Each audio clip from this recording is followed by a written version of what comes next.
साथियों, हमारे साथ में बलवान पूनिया जी हैं, जो अखिल भारतीय किसान सभा राजस्थान का है, उसमें संयुक्त सचिव हैं और वर्तमान में भादरा के विधायक हैं।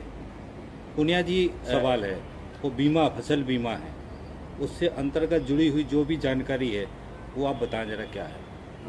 नमस्कार। फसल बीमा 2012 में राजगढ़ तारानगर से फसल बीमा की लड़ाई शुरू हुई।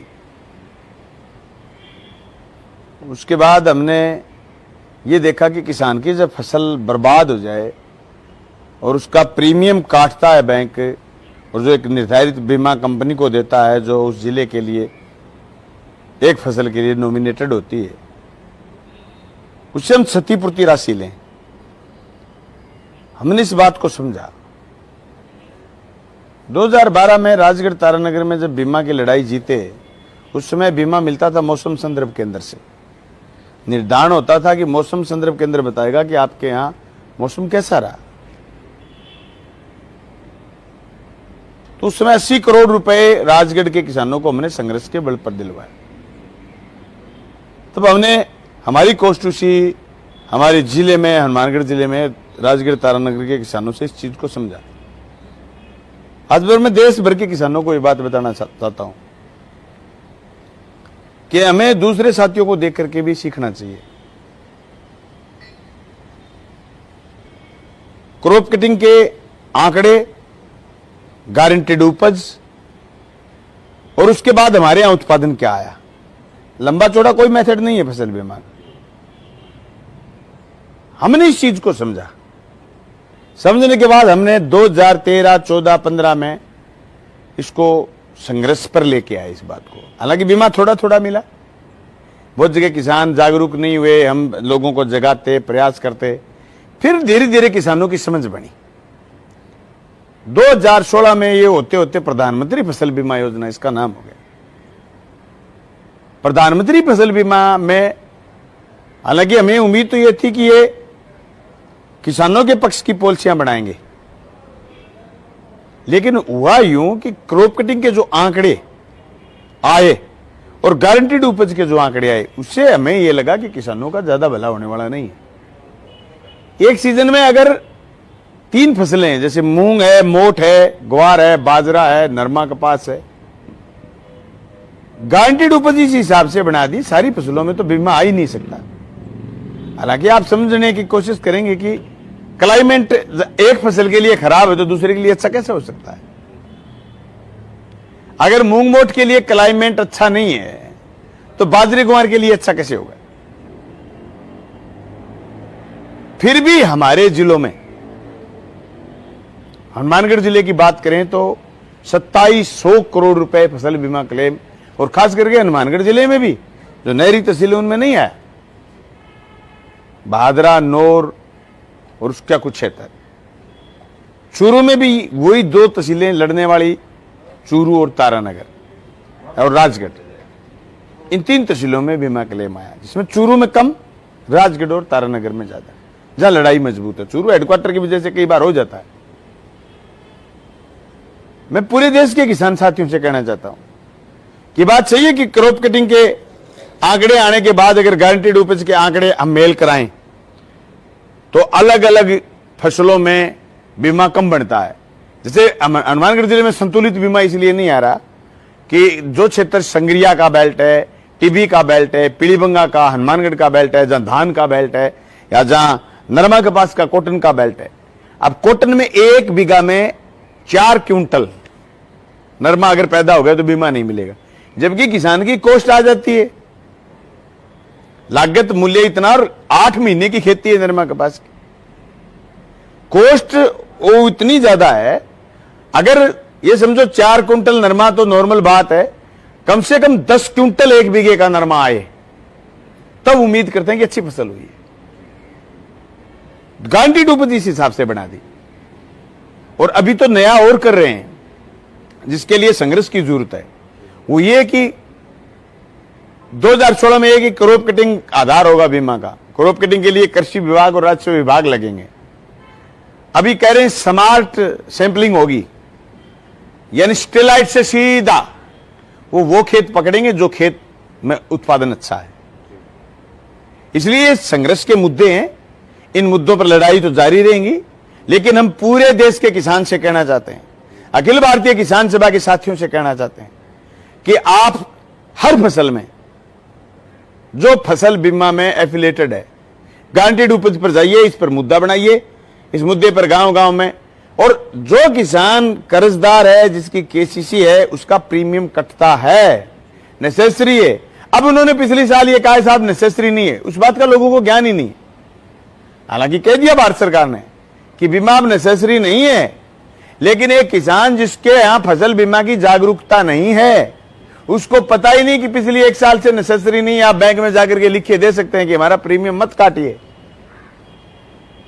मैं देश भर के किसान साथियों से ये बात आग्रह करना चाहता हूं, अपील करना चाहता हूं कि आप प्रीमियम काटने की, इनकार करने की बजाय आप फसल बीमा की बारीकियों को समझते हुए, फसल बीमा के मेथड को समझते हुए, गारंटीड उपज के मुद्दे को लेकर के किसान के बीच में जाइए और ये सरकार से मांग करिए, अपने डीएम के माध्यम से, अपने एसडीएम के माध्यम से, अपने एमएलए एमपी के माध्यम से कि हमारे गारंटीड उपज के आंकड़े कम करवाओ, ताकि हमारे यहां क्षति हो जाए फसल में तो उसकी क्षतिपूर्ति राशि हम लें। 2 चीज करवाने वाली होती हैं, एक तो गारंटीड उपज के आंकड़े कम करवाने और नंबर 2 क्षतिपूर्ति राशि बढ़वानी। इन 2 मुद्दों पर संघर्ष हम कर सकते हैं। इन मुद्दों पर हमने संघर्ष करा है, इनके हमने ताकीद करा है, तब जाकर के हमारे यहाँ फसल बीमा क्लेम आया है। और अभी भी एक फसल का आंदोलन जारी है, 2021 खरीफ का अभी तक बीमा नहीं है। हमारे एमएलए होने के बाद हमारी कॉन्स्टिट्यूशन में 1100 करोड़ के करीब बीमा क्लेम आया है। 1100 करोड़ किसानों के खातों में आया है। आज के दिन किसी भी किसान का कुड़की नहीं है, जो ऋणी किसान है उसकी कुड़की नहीं है। नहरी क्षेत्र में जहां बीमा कम आया, वहां फसल थोड़ी बहुत किसान की हुई तो उसने समय पर लेन देन कर दिया। लेन देन ना भी करा तो हमने बैंकों में बाकायदा कैंप करवा के किसानों की रियायत करवाते हुए उनका लेन देन सही करवाया है, या फिर उनको टाइम दिलवाया है। यानी आज के दिन हमारी कुड़की नहीं है। उसका संबल इस बात से आया कि एक कॉन्स्टिट्यूंसी के एक बड़े पार्ट में या जिले के एक बड़े पार्ट में 1000 करोड़ से ऊपर बीमा क्लेम 6 फसलों में आया है। इस तरीके से पूरे हिंदुस्तान के किसान फसल बीमा पर बेहतर काम कर सकते हैं। उनको समझना हो, उनको बात करनी हो तो हमारे इस वीडियो को जरूर देख करके और ये बात समझें कि फसल बीमा पर हमें वापिस तो सरकार ही भाग जाएगी, वापिस तो सरकार ही भाग जाएगी, हमें नहीं भागना वापिस, हमें गारंटी दिलवानी है। ये आजादी से पहले का कंसेप्ट है और उसके बाद तक लगातार, और ये 2008 में आया, 8 में इसको शुरू करा गया ढंग से। अब पहले, उससे पहले तो बीज की फसल में था ये, उससे पहले ये कोई फार्म की फसल पर था जहां सरकारी फार्म थे। उसके बाद 8 के बाद किसानों के बीच आया और इसको समझते हुए हम देश भर के किसान से अपील करते हैं कि फसल बीमा को बेहतर समझे और बेहतर करने का काम करें। अभी जो एक्चुअल आप विधायक हैं, तो जो किसानों से रिलेटेड नीति है सरकार की, उसमें क्या क्या हस्तक्षेप है? जैसे एक फसल बीमा हो गया, फसल बीमा के अलावा जो और बाकी पार्ट हैं उसमें क्या स्थिति है? उसमें स्थिति आज के दिन सबसे बड़ा जो गंभीर संकट है देश में, जिस तरीके से बीज और खाद का संकट है देश में। बीज का संकट तो इसलिए पैदा हो गया सर कि सारे के सारे बीज नपुंसक पैदा कर दिए। बीज से बीज पैदा नहीं हो रहा और बीज मल्टीनेशनल कंपनियों के हाथ में चला गया। सबसे बड़ी ठगी हिंदुस्तान के उस किसान के साथ हो रही है जिसको सबसे पहले गुजरात में ठगा, महाराष्ट्र में ठगा, अब पंजाब, हरियाणा और राजस्थान में ठग रहे हैं। वो है बीटी कॉटन। जिस विद्रभ में किसान आत्महत्या कर रहे थे, वहां से बीटी बर्बाद करके होकर के आई है। बीज चाहे कॉटन का हो, बीज चाहे सब्जी का हो, बीज चाहे दूसरी क्रॉप्स का हो, सारे के सारे पर कब्जा मल्टीनेशनल कंपनियों का हो गया है। यह छूट सरकारों ने करी है। इसलिए सबसे बड़ा सवाल ये कि बीज किसान पैदा करे, जो किसान को बीज सरकार दे वो सस्ता दे। ये नपुंसक बीज जो बाजार में आए इनको सरकार खत्म करके, जिस तरीके से आजादी के बाद सरकार ने ध्यान दिया था, फार्म स्थापित करे थे, कृषि फार्म, उसी तरीके से उन्नत किस्में, उन्नत बीज सरकार तैयार करे। दूसरा सबसे बड़ी बात नीति का सवाल, आज खाद में जो पिछले 3 साल से हम देख रहे हैं, समय पर आयात नहीं होता, नकली ब्रांड बाजार में आए हुए हैं, नकली खाद बाजार में आई हुई है। खाद के लिए हर स्टेट में, राजस्थान में नहीं, हरियाणा में, पंजाब में, हर स्टेट में लाइनें लगी है, मध्य प्रदेश में लाठीचार्ज हुए हैं। यह सबसे बड़ा संकट है। ये खाद नहीं मिलने का संकट एक है, दूसरा संकट यह कि इसकी जगह नकली खाद आ गई। नंबर 3 बात, आज अगर खेती से जुड़ी हुई सबसे महत्वपूर्ण चीज है वो पशुपालन। जिस तरीके से लंपी रोग आया और गायें मरी देश में, लंपी से पशुपालन बर्बाद हुआ, उससे पहले मुर्गियों में रोग आया था, उससे पहले जिस तरीके से पशुओं में महामारी आई है, मुझे नहीं लगता कि हिंदुस्तान की सरकारें पशुओं में उत्पादन, पशुओं में नस्ल सुधार का काम कर रही हूं। विदेशी ब्रांड हिंदुस्तान में लाने का प्रयास है, डेनमार्क का दूध यहां बेचने का प्रयास है। उसमें क्या आ रहा है किसी को नहीं पता। देश भर में नकली दूध और नकली घी का कारोबार है, जिससे किसान बर्बाद होगा। स्वास्थ्य तो लोगों का खत्म होगा जो होगा, इससे किसान बर्बाद होगा। खेती के साथ साथ जो किसान का दूध उत्पादन का धंधा है, पशुपालन का धंधा है, जो वो आसानी से कर सकता है, उसके लिए उसको अलग से डिग्री की जरूरत नहीं है। वो किसान के गर्दन पर तलवार चलाने का काम इसलिए आसानी से हो रहा है कि बाजार में नकली दूध, नकली घी की भरमार है। इस पर किसान सभा को मजबूती से स्टैंड लेना चाहिए, काम करना चाहिए। जिस तरीके से सहकारी समितियां सोसाइटी में काम करते हैं, सोसाइटियां बनी हुई हैं किसानों की, जिनका दायरा संकीर्ण हो गया, उनका दायरा बड़ा करते हुए दूध का काम भी किसान को अपने हाथ में लेना चाहिए।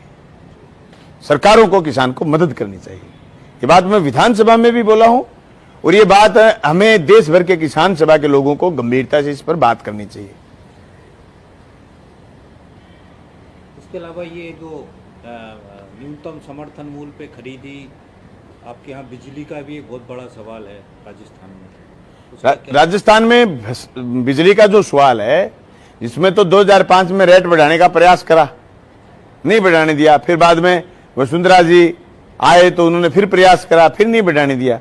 लेकिन बिजली का जो किसान को और आसानी से मिलनी चाहिए, राजस्थान में सौर ऊर्जा में सुपर है, उसमें और ज्यादा काम करने की जरूरत है।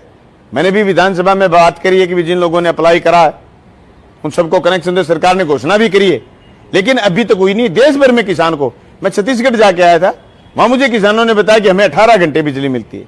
देश भर में किसान को अच्छी बिजली मिले ताकि वो खेती, और सस्ती मिले ताकि वो खेती अच्छे से कर पाए और जमीन के पानी का दोहन करते हुए अपनी फसलों को उपजा पाए, जिससे उसके उत्पादन बढ़े। लेकिन मैं जो बात समझना चाहता हूं वो ये है कि बिजली में सौर ऊर्जा जो राजस्थान में स्थापित हो रही है, बहुत लंबा चौड़ा क्षेत्र है और गर्मी भी ज्यादा पड़ती है।